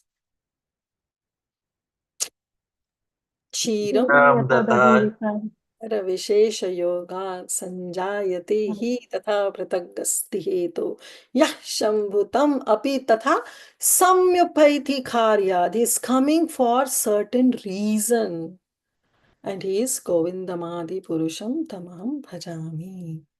So this is talk about how much Leela Avataras we talk about, then we talk about the Guna Avataras. Now Prabhupada will be talking about the Manvantara Avataras. So he's saying that next incarnations are the Manus. So again, let's understand. One day of Brahma, that is known as Kalpa. One day of Brahma is known as Kalpa, and in one day of Brahma there are 1,000 Divya Yugas, and the night also has 1,000 Divya Yugas. So one Divya Yuga is one Satyug, one Treta, one Dwapar, and one Kali. All this four makes one Divya Yuga. 1,000 such Divya Yugas is one day of Brahma, one Kalpa. And in this 1,000 Divya Yugas, there are 14 Manus who reign, who take their charge. For how many years? 1000 divided by 14 comes around 71 point something. So for 71 or 72 Divya Yugas is what the rule of one Manu is. And in every Manu, certain things changes. What are those certain things? Is our Manu gets changed, Manu Putras get changed, they are not same. Then the Supreme Lord changes because he incarnates a different Manu, he incarnates and he is known as Manvantara Avatar. Every Manu will have a different Indra, every Manu will have different Saptrishis, and the activity that the Lord will perform in every Manu will be different. So this is what is known as Manvantara Avatar. And Brahma, so this is just the calculation that Prabhupada is giving, that the lifespan of Brahma, how big it is. And in every Manu, so Manu rules for 71 or 72 Divya Yugas. So this Manus who are prominent, they are known as, so Swayambhu Manu was the first Manu. And Yagna was the Supreme Lord who incarnated in that Manu, in the reign of that Manu. Therefore, this Yagna is known as Manvantara Avatar. Okay, in every Manu, when the Lord comes, he is as an avatar, is known as Manvantara Avatar. And in that reign of Manu, the Lord has a certain activity to perform. Now he is giving as Shvarochisha Manu, which is the second Manu, and the Supreme Lord come as Vibhu. He comes as Satyasena and Uttama Manu, that is third. He comes as Hari, as Thamasa Manu. This Hari is the same who came for the protection of Gajendra. Then he comes as Vaikuntha as Raivata Manu. He comes as Ajita as Chakshusha Manu, which is, he comes, Ajita is churning of the milk ocean. That happens in the sixth Manu, that is sixth reign of the Manu, that is Chakshusha Manu. Then he comes as Vamana in the Vaivasvata Manu, which is the present age under Vaivasvata Manu. Then he comes as Sarvabhauma as Savarni Manu. He comes Rishabha as Daksha Savarni, Vishwaksena as Brahma Savarni, Dharmasetu as Dharma Savarni, Sudama as Rudra Savarni, Yogeshwar as Deva Savarni, and Brihad Bhanu as Indra Savarni. So these are the different names of the Manus and how the Lord comes into these different reigns. So we talked about Leela Avataras, Yoga Avataras, and Manvantara Avataras. Now Prabhupada is talking about Yuga Avataras, that there are different Yuga Avataras also. And we know there are 4 Yugas, Satya, Dwapar, Treta, and Kali.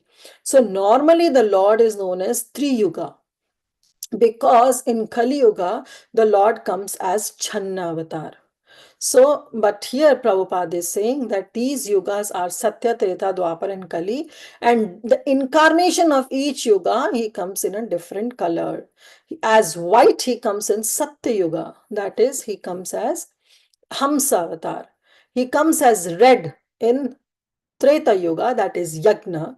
He comes as black like Krishna in the Dwapar Yuga, and he comes as yellow or golden as Lord Chaitanya Mahaprabhu in Kali Yuga. But because the Lord in Kali Yuga comes as Channa Avatar, sometimes you will see in the scriptures itself that Lord is regarded as Tri-Yugi, that he comes in 3 yugas. Lord Krishna is black, and in Kali Yuga, Lord Chaitanya appeared in yellow color. So all the incarnations, now this is very important. Prabhupada is saying, any incarnation, there are innumerable incarnations, like the waves of the ocean. It's very difficult to count. How it's possible to count the waves of the ocean. Similarly, it is impossible to count the incarnations of the Supreme Lord. But he's saying that even though it is difficult, but all the incarnations are mentioned in the revealed scriptures. So there is no scope for an imposter to become an incarnation. These days, especially in India, you will see every one Babaji or Sadhu is coming and proclaiming himself to be a supreme personality of Godhead or the incarnation. Well, that is not true. So for an incarnation, it must be mentioned in some Shastras. An incarnation, first of all, does not declare himself to be the incarnation of the Lord. like our dear Sri Chaitanya Mahaprabhu. But great sages agree by the symptoms mentioned in the revealed scriptures. And the features of the incarnation and the particular type of mission that has been executed are mentioned in the revealed scripture. Ajan ulambita bhajau kanakavadhatau. By this also we can prove that Chaitanya Mahaprabhu is a Yuga avatar. Now, after this, Prabhupada is talking about empowered incarnations, that is Shakti-Avesh avatar. So apart from the direct incarnations, there are empowered incarnations also. And these empowered incarnations can be directly or indirectly empowered. When they are directly empowered, they are called incarnations. When they are indirectly empowered, they are known as vibhutis. So direct empowered incarnations are like Kumaras, Narada, Prithu, Shesha, Ananta, Parshuram, etc. As far as vibhutis are concerned, we know that from the 10th chapter, Krishna explains that how he is different vibhuti. Like among Adityas, he say, I'm Vishnu. Among Maruts, I'm Marichi. I'm stars, I'm Soma, I'm moon. Among demigods, I'm Indra. Among Rudras, I'm Shankara. Among Vasus, I'm Agni. So all this Marichi, moon, Indra, Shankara, Kuvera. Among Yakshas, he says, I'm Kuvera. All these are simply the indirect empowered incarnations of the Supreme Lord, and therefore they are known as vibhutis. But those who are direct incarnations, they are known as incarnations. When they are directly empowered, then they are known as incarnations, like we see about Prithu Maharaj, Shesha, Ananta, Narada, Kumaras, and so on and so forth. And all these different types of incarnations, the fountainhead is the Bijam, the fountainhead is Garbhodakshai Vishnu. But otherwise, the incarnations are coming from Kshirodakshai Vishnu. But the fountainhead is Garbhodakshai Vishnu, because Garbhodakshai Vishnu is the source of Brahma, Vishnu, and Mahesh, is the source of all the three Guna avatars. So we'll stop here. And we covered till the verse number 5. From 6th onwards, Leela avatars will be defined, whether it may be Shaktavesh avatara, empowered incarnations, or it can be Guna avatars or Leela avatars. All that will be explained in detail by Sutta Goswami. So we'll stop here. Thank you all so much. Okay, yes, let's see if we have questions. Tulsi Gopi Mataji, please go ahead. Hare Krishna Mataji, what is the example of white and red color incarnations? It is told as a Hamsa incarnation, the swan incarnation, and red is Yagna Purusha. He came as Yagna Purusha. So those were which manvantars they were? That is explained in the 11th canto of Srimad Bhagavatam. Okay. And you mentioned that those who are, we read that those who are more qualified and Brahma, they get to approach Lord Shiva. So those snakes and all those near Lord Shiva, they are like some great, I guess, personalities who become snakes, or how? Yeah, of course. Everything. If somebody is in Shiva Loka, in the association of Lord Shiva himself, then definitely they are great personalities who have perfected their life more than they can become Brahma. That is why. See, Lord Shiva himself is saying. So, I'm not, it's just weird that why they choose to become snakes. Is it explained somewhere that why they are snakes? Again, the way you assist the Supreme Lord. Okay. Yeah. It's They just. have some role there, like. Yeah, that's their role. Like Bhutas, the Pitras. So the Bhutas are, that's also I always wondered. So Bhutas usually are. Yeah, don't think that those Bhutas who are in Shiva Loka, who are assisting Lord Shiva, they are not those Bhutas that we see in Bhutaloka. Right? Definitely they are different, because the Bhutas that we see here, they are hankering for some material body to enter. But those Bhutas who are assisting the Supreme Lord, Shiva, because when you come to the fourth canto, the entire episode of Sati is mentioned. Yes, Mataji. Right? So at that time, Sati comes to her father's home with her own entourage. And with that entourage, it is mentioned all the Bhutas, the Nandi, and all the Pitras, they are there who escort Mother Sati to the house of Daksha. And they play all the musical instruments. So they are the eternal associates of Shiva. So those who perfect, like it says, which verse says is, if anyone becomes more qualified, then they have this thing that they can approach Lord Shiva in Shivaloka. But otherwise, yes, position of Shiva is always taken care. Nobody can become Shiva. But you can take you can go to Shivaloka. Those who are the ardent worshippers of Lord Shiva, of course, they land up. Krishna himself says, whichever demigod you worship, you land up in that planet. Thank you. Thank you. Yes, so Damini Mataji. Hare Krishna, Mataji. Thank you for the class. Mataji, in text 3, I have some doubt. That Virat Rupa text. Text 3. Yes. Where we discussed Virat Rupa. Yeah, in the fourth line, Mataji, to him a form means something of this material world and therefore an opposite conception of the absolute. So opposite concept is Virat Rupa, no Mataji? Yes, opposite conception is the Virat Rupa, the imaginary form. Imaginary. So is that Virat Rupa the... Go ahead. Is that Virat Rupa the same which Krishna showed Arjuna? Is the universal form, yes.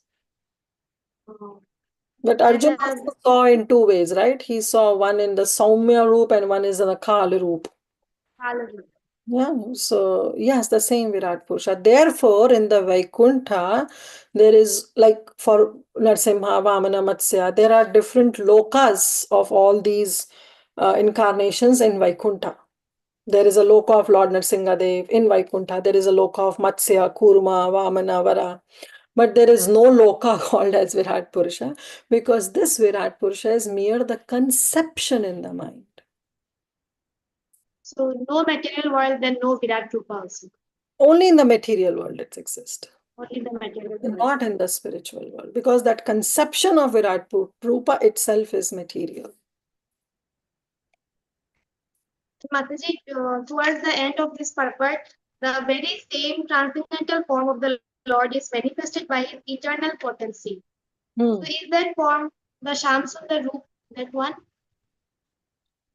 The eternal form, the very same eternal, the transcendental form of the Lord is, yeah, so it's talking about Virat Purusha only. Oh, Virat Purusha.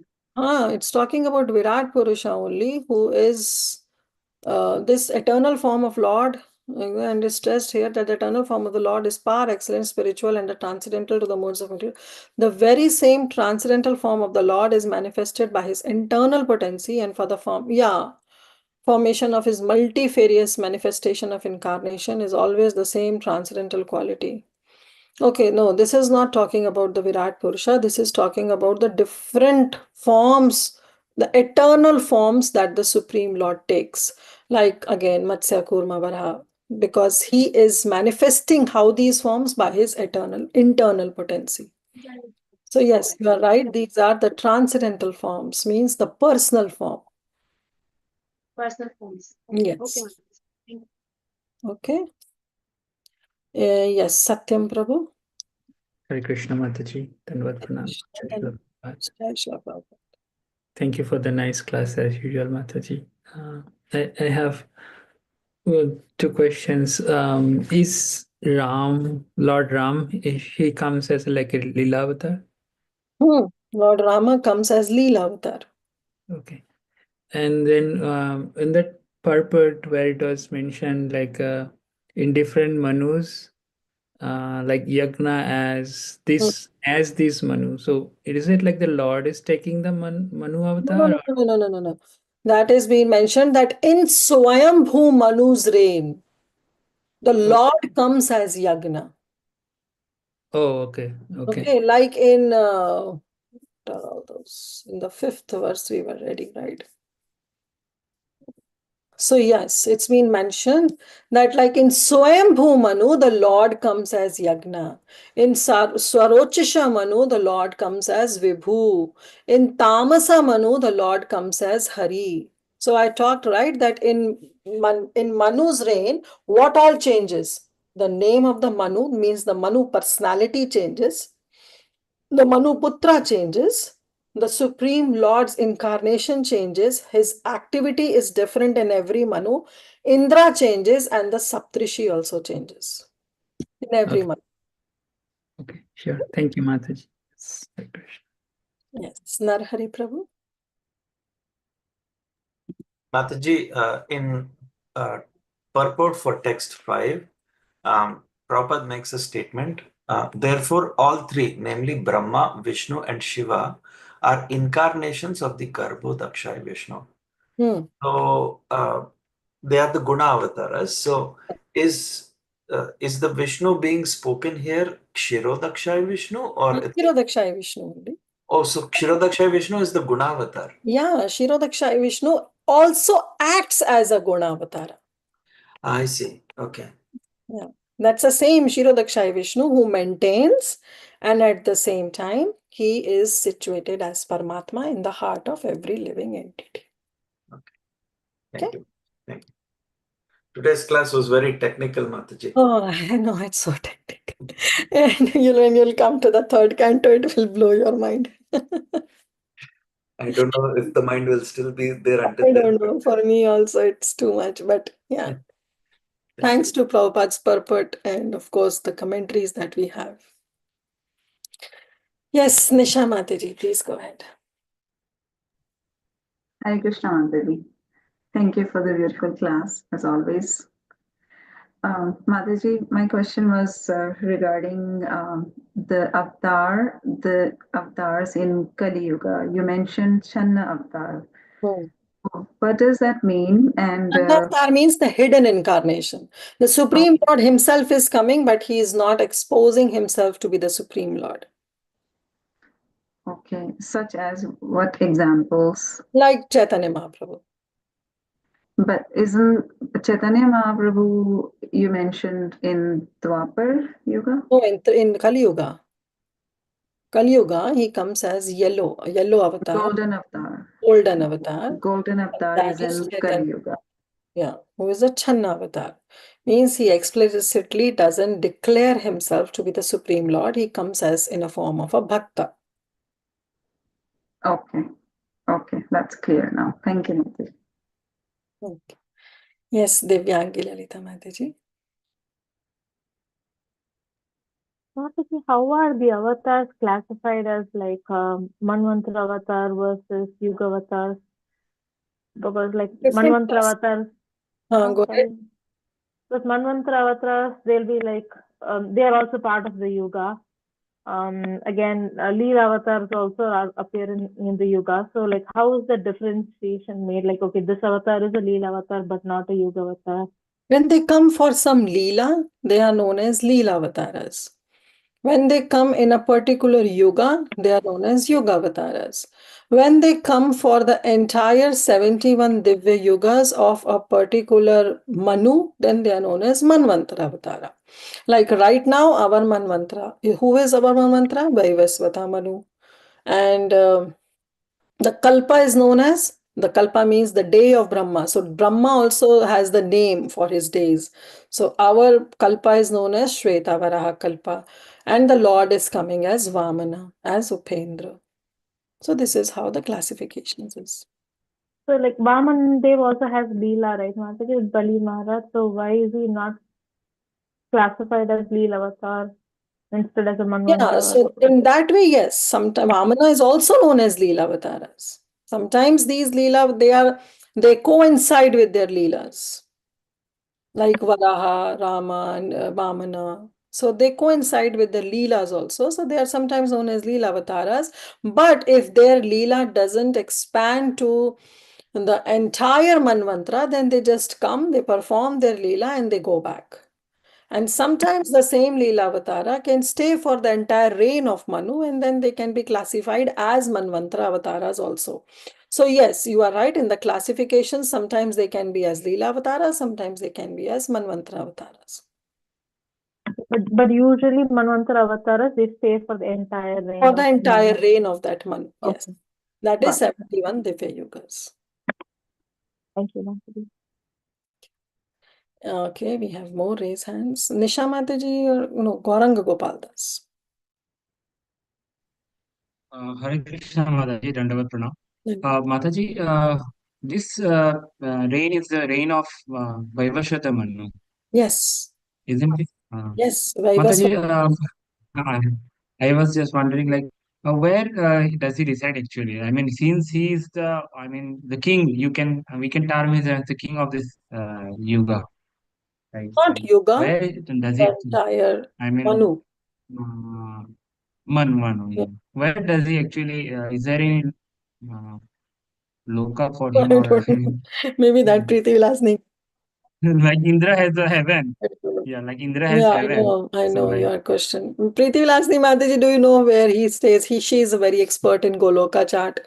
What happened? Sorry, I was on another call. Just can So you repeat? Gauranga Gopal Prabhu is asking about these Manus. Where do they reside? Like our Manu is Vaivasvata Manu.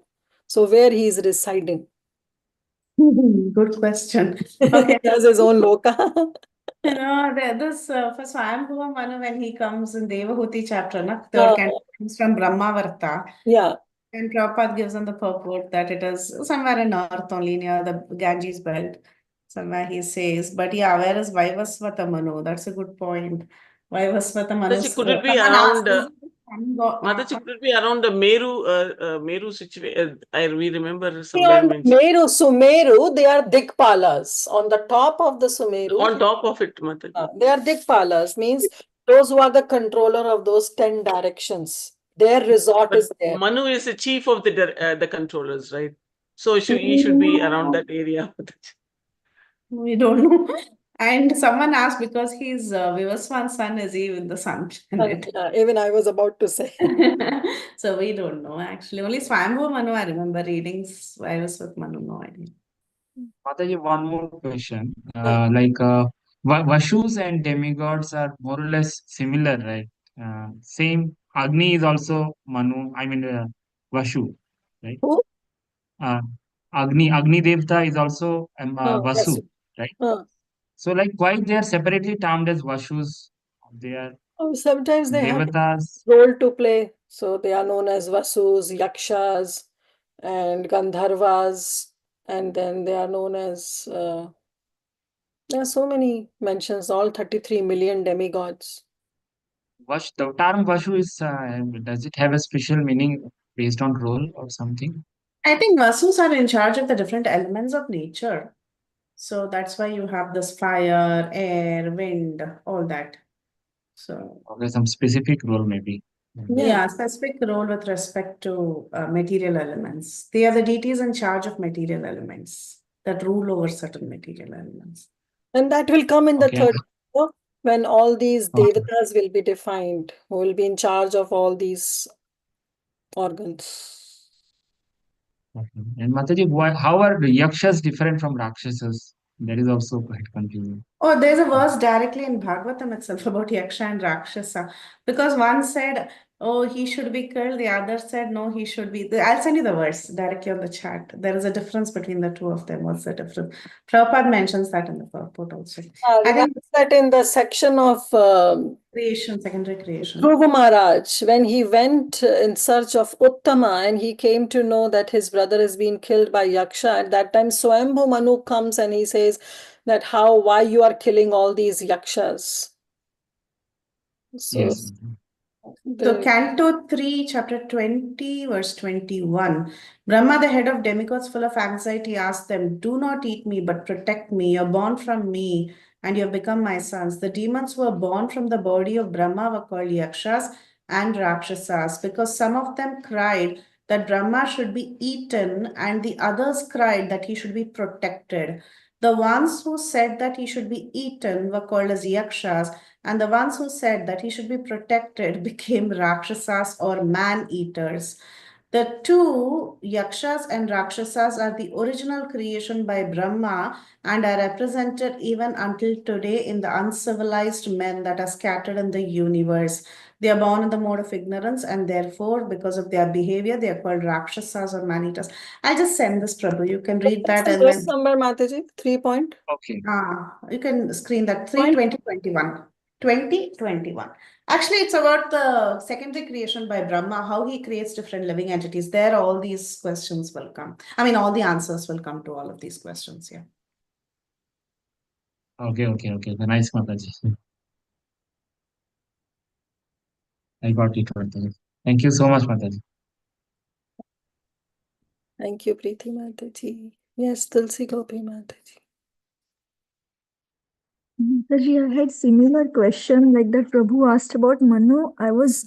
When you said that the Manvantara avatar of Vishnu that come and stay during the entire 71 kalpas of the Manu, so they don't disappear like the Leela avatars that come and go quickly. So they like Vamana, like they stay in, like Vamana stays in Sutala Loka like that, like they will stay for that many years in some Loka where someone can approach him, like those higher devatas or how? It has been mentioned except for Vamana. Preeti Mataji, you unmuted. Yeah. So I know I just wanted to say in the Bhagavatamrita we read that Upendra stays with Indra. And he also sometimes goes and takes care of the Sutala as a watchman there also. But basically his residence is with his brother Indra. He lives in the heaven. That's why he lives for such a long time, because of the higher planetary system. Okay. But again, I don't know. Yeah, that's about Vamana for Brihad Yeah, Bhagavatam. so they come and go, but again, if they have been designated some work, of course they will stay, like Mataji talked about Upendra. But yeah, they come and go after every reign of Manu. So at the change of Manu, that time only they incarnate in the beginning and then they stay Yes, at throughout. the change of Manu, all these things changes. Indra changes, Manuputra changes, Manu changes, the Lord incarnations changes, the Saptrishi changes, everything gets changed. And usually this Manvantara incarnation is always in charge of helping Indra. You see all the Manvantara incarnations, right? Their job is to somehow protect Indra and destroy the demon, or take the kingdom and give it to Indra. Something like that. Their role will be like that. Or they themselves become Indra. Like we saw Yajna himself. No, Yajna? No, who was that? Yeah, Yajna Dakshina. They were Yagna Indra and only, Shachi. Yagna and Dakshin. Yeah, so something to do with the post of Indra. Always it's about restoring the kingdom to the demigods and then fighting the demons, something like that. Again, for Bali, also the next Manvantara incarnation, I think he's Sarvabhauma. Sarvabhauma, and then Bali Maharaj will become the Indra. Indra. So Sarvabhauma will come and give the kingdom to Indra. he'll snatch it from the current Indra and give it to the next Indra. That is all described in the 8th canto. Yes. Okay. Wow. So first he took from Bali and gave to this Indra, then he will take it back from him and give it to Bali, who will be the new Indra. So when the Devatas approach Vishnu, that time why they don't approach the Manvantara incarnation? Instead they go to Shweta Dweep and pray to Vishnu. So They because pray to Vishnu so that the Manvantara incarnation can descend. He will descend and then he'll do the job. Acha. Okay. Thank you, Mataji. So complicated. Let's stick to Prabhupada's purport and let all the chapters open by themselves, because all your questions will be answered in the future chapters in detail. Right now, it's just a glance that is being given by Sutta Goswami. And of course, when later, even these sages of Naimisharanya, do you think that they will leave Sutta Goswami with this? They will say, oh no, we want to know in detail. And when especially Sukadev Goswami comes, Parikshit Maharaj asks so many detailed questions. And then Sukadev Goswami narrates, and the same thing Sutta Goswami also narrates. So hold on to it. Most of your questions will be answered in the future cantos. Okay, so we can end here. Thank you so much, Mataji. Thank you. Hare Krishna. Okay, Srila Prabhupada ki jai, Granthraj Hare Srimad Krishna, Hare Bhagavatam Krishna. ki jai, Kalpataruscha, Kripa Sindhu Bhaivacha Patitanam Pavanebhyo Vaishnavebhyo Namo Namah. All the assembled Vaishnavas ki jai. Thank you so much. Hare Krishna. Thank you, Sadhana Mataji. Mataji, your daughter is going to get a certificate for Bhakti Vaibhav. Thank you. Thank you. Hare Krishna. We are leaving. I'm ending the call.